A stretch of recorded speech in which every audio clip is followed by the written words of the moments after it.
Hello, people. How's it going? Anyway, this could be, it's not going to be very long. It might be, but I thought I'd recommend a few books that have helped me over the years of becoming a better writer. Hopefully, at least branch out and not just write boring stuff. Yeah, it's about the right word. Anyway, first book, the very first book. Once I I'm sure should I say this? I kind of wanted to learn more than I was actually learning. 75% of the first half of my writing life, I didn't really take it seriously, if that makes any sense. I liked writing, but I didn't really. It was like I was happy with mediocrity, which would be a good way to put it. To read a lot of the stories on my rough draft, my flash drive #1, all those stories were written probably when I started mediocrity. I'm going to use the word mediocrity. Until I slowly began to realize I want this to be better than what I'm writing. So, it's not really. What I'm thinking of.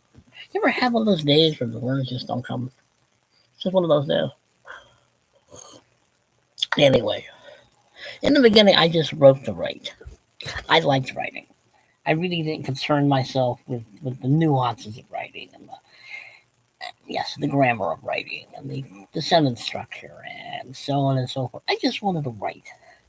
That was the beginning of my writing life. I just wanted to write. After a while, I began to realize, okay, what I'm writing sounds good to me, but that doesn't mean it's good or worth writing. Most of the stuff on my flash drive #1, I am rewriting. That's 139 stories on that flash drive. I'm very slowly rewriting them all onto the blog site. I doubt I'll ever be able to rewrite all of them, maybe. But anyway, one of the first books, actually the first book, that got me to really sort of begin the foundation to become a better writer was this one. It was a Writer's Digest Handbook of Short Story Writing. I mean, it did it. How to make characters more believable. Isn't dialogue the same thing as talking? And it's not. I can't write anything unless the inspiration hits me, which is partially true, but not really. What difference does it make? Those whose viewpoint I'm telling you the story, it makes a lot of difference. What do you mean I've overlooked conflict? Not all stories need conflict, but sometimes you almost have to hint at it. It doesn't have to be there. You just have to hint that there was a conflict. At least in my mind, anyway. I'm always uncertain how long to make my scenes. Is there a rule of thumb? This is a very good book for almost people who are just starting out. It's what I should have gotten in the first place. It's those people who want to learn the rudiments, the foundational ideas of writing, and character development, and scene development, and dialogue development, and story development, and development pretty much everywhere else. I found this good for I found this book. I was living in Orlando, Florida. It became almost my Bible, my textbook of writing after a while. I have a hard time dividing when this book really became important. Because one, it was 40 odd years ago, or about 30 odd years ago, somewhere around there. It's only the stuff on my blog site is kind of in 2016 is when I started it. It's kind of when I started realizing, okay, I am either going to take this more seriously, or I'm just going to write for the fun of it, or both. But something happened in that blog site. It became important. That it had to be better than just writing it. I know I'm not explaining this very well, but the first few years of my writing life, I just wanted to write. I didn't care. I did not care. After a while, I started caring off and on, which is why that handbook was so good, which is why I liked it. It started making me rethink why I was writing, how I was writing, was I taking it seriously? That, I think, was the key. I wasn't taking it seriously. I liked writing. I liked the creative process. I liked all that stuff. But taking it seriously doesn't mean that you become, uh, become dogmatic in some way, or you just don't have any humor or anything. To me, it was just like a what's the word I'm thinking of? An assembly line. That's the word I'm thinking of. My writing in the beginning was nothing but an assembly line of stories and ideas that really, if I were to read some of that, I threw away a lot of it. I mean, I think I threw away about 20 odd stories because I said, this is crap. I mean, even some of the ones on the flash drive, number one flash drive, is crap, which is why I'm rewriting them. But once I found this book, and I mean, years later, I found part two of the same book. I mean, they're both very good. If you're going to start out being a writer, if you're going to start out learning the craft, the art, the fundamentals, the enjoyment, the pleasure of it, the frustration of it, so on and so forth, these two books I would start with. I mean, there are, what's the word? Not stepping stones. There's just moments where my writing developed, evolved, it became more and more important, that certain things were boring. A lot of my early stuff was boring, and they read like rough drafts.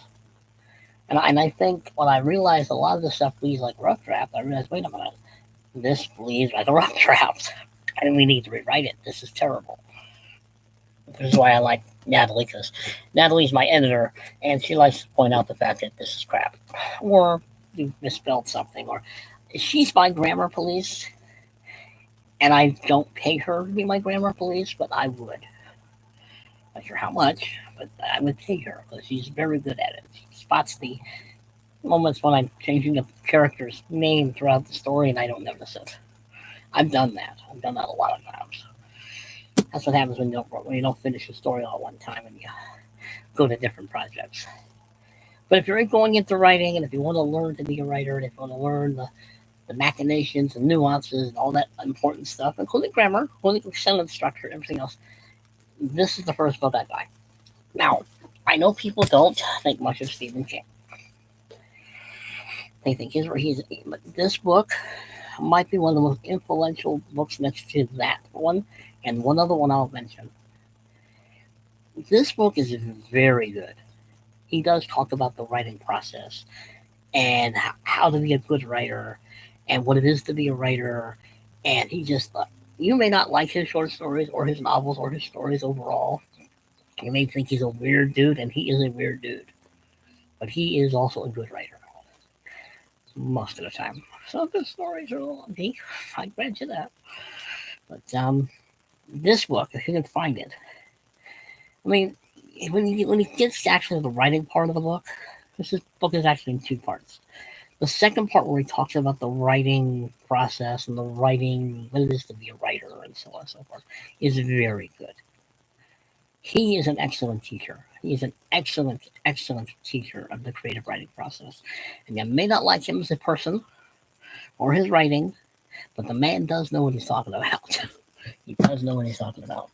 And I've always liked Stephen King's short stories anyway, more than his novels. I just do. I like short stories. To me, I think short stories are far more difficult to write than a novel. A novel, you can go a long, long time. A short story, you've got to pack in a lot in a very short period of time. Please, my cup. Yes, I do. I do need all these books. Yeah, I did that on purpose. Anyway, now this book I only recently found, and it looked good. It looked like one of those books you find in a college class or college writing fiction, the guide to narrative craft. This book looks pretty good. This book, I haven't read it, but what I've read I've skimmed here and there through it. And what I read, I like. More aspiring writers have learned to write from the best-selling writing fiction than any other text. Well, that's probably true. Now in this 8th edition, this respected text continues to guide the novice story writer through each step of the process, from his first inspiration to final revision. Writing in a tone that is personal and non-prescriptive, the text explores the elements of fiction, offering practical writing techniques concrete examples, and abundance of exercises designed to spur writing and creativity. Additionally, the text integrates diverse contemporary short stories in every chapter, in the belief that the reading of inspiring fiction goes hand in hand with the writing of fresh and exciting stories. And I believe that. That's very true. Features. They focus on the writing process, diverse and compelling short stories, useful stimulating writing exercises. I mean, when I've skimmed through this book, this is a textbook. Whereas this is written for people, novices, and people who just like writing like I did in the very beginning. This book is probably for people who really want to make it into a profession. And I mean a profession, like a professional writer. Which, by the way, that term is really kind of misleading. A professional writer is someone who writes. Now, if you're being paid, which is probably what this book is aiming for, that's different. I mean, I would write whether I was paid or not. And I've made about, in my entire life, probably maybe over $200 writing. Maybe. Other books I like to recommend just for the fun of it, because I find the title funny. Idiot's Guide to Publishing Children's Books. Now, I've written children's stories. I've written one for friends of mine. Children's stories are interesting. They are fun to write, because you have to get inside the mind of a kid. You have to remember you're writing for a kid, and you can't overthink things. But this, when I have read of it, I have read this. So I'm trying to figure out a way to get some of my short stories, my Me and the Mouse short stories, into book form. Now, so far I've only written 2 of Me and the Mouse stories, but I like those. I like writing for kids. I'll write about anything.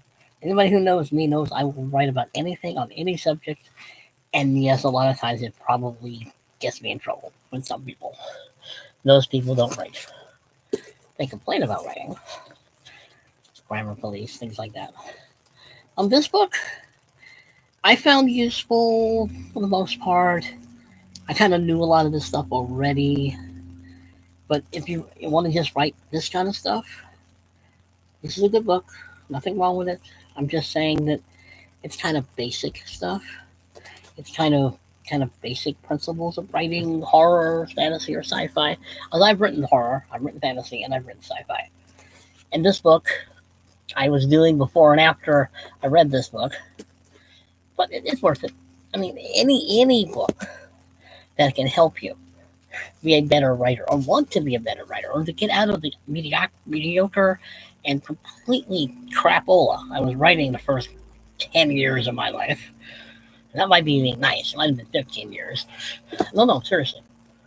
I would estimate the first 15 years of my so-called writing life, I'm going to call it that, was crap.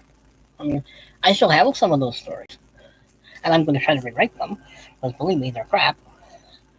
But for the most part, I threw most of those things away. I mean, they were just so embarrassingly bad. So embarrassing, boring. Right up there with 50 Shades of Grey. I'm sorry. I think that book is boring. I have written better erotic scenes than are in that book. That book is so full of tropes, I'm not surprised it drowned in it. I'm going to have to redo it. I did do a review on that a long time ago. I may redo it. Be one of those videos I may redo. This book I bought because I am trying to write I did write one. I should say I wrote one a long time ago, and I'm trying to rewrite a detective short story. This is good. It's like the one on sci-fi, horror, and fantasy. Also another good one. I do need more books on writing better, in different genres and different fields and this, that, and the other. And the one book I wish I had, that I used to have, was Ray Bradbury's Zen and the Art of Writing. That book was excellent. That book I rank right up with this one. It's a must-read, must-study. It is worth finding. I used to have it. I don't know what happened to it. It got lost somehow or whatever. But I'm going to try to find another copy. But if I do, I'll review that one. But Ray Bradbury, to me, was an incredible writer. It comes to my final point on all this. See, I think to be a better writer, at least for me anyway, personally, is that I found that if I read the biographies or autobiographies of writers and then their stuff, I learn a lot more. I maintain I've learned more about writing and how to write and what inspires a writer and this, that, and the other through their lives. I've always done this. I mean, I read, the usual authors when I was a kid: Jack London, Stephen Crane, H.G. Wells, and so on and so forth. But I learned more about writing through their lives and not their actual stories. Sorry, I can't see. I will be glad when my new glasses get here. I cannot. I cannot see these things on or off practically. Yes. Anyway. Anyway. Um. But yeah, Ray Bradbury, The Zen of Art of Writing. I know I can get it on Zen on Thrift Books. I should have before I done this video, but I wanted to do this video because I wasn't going to do any writing today. I told you. I mean, that's kind of what I'm trying to do. If I don't do any writing on a day, I'm going to do a video at least one. Anyway, um, The Zen and the Art of Writing, excellent. Right up there with Mr. King, who you may not like, but the man knows how to talk about writing. This is an excellent book on a starter foundation. I discovered this book about midway in the 80s. I was still writing crap, but yeah, at the same time, I was reading this book constantly. I was trying to improve, which is what you're supposed to do as a writer. You're supposed to try to improve. If you ever think that you've actually made it as a writer, you haven't. It is a craft that never ends. It should never end. Yes, that's my friend Heidi got me. Yes, I really do need all these books. All over 1,200 of them. Oh, you think I'm kidding? I'm not. You knew the size of this room and how much stuff is in it. You'd be surprised they function at all. I'm a hobbit. I'm a Jewish hobbit. What do you want from me? All right. Behave yourselves, people. Thank you for listening. Please comment, subscribe, share, like. Sure, I'm forgetting one. Behave yourselves, because you know I'm not going to. Later.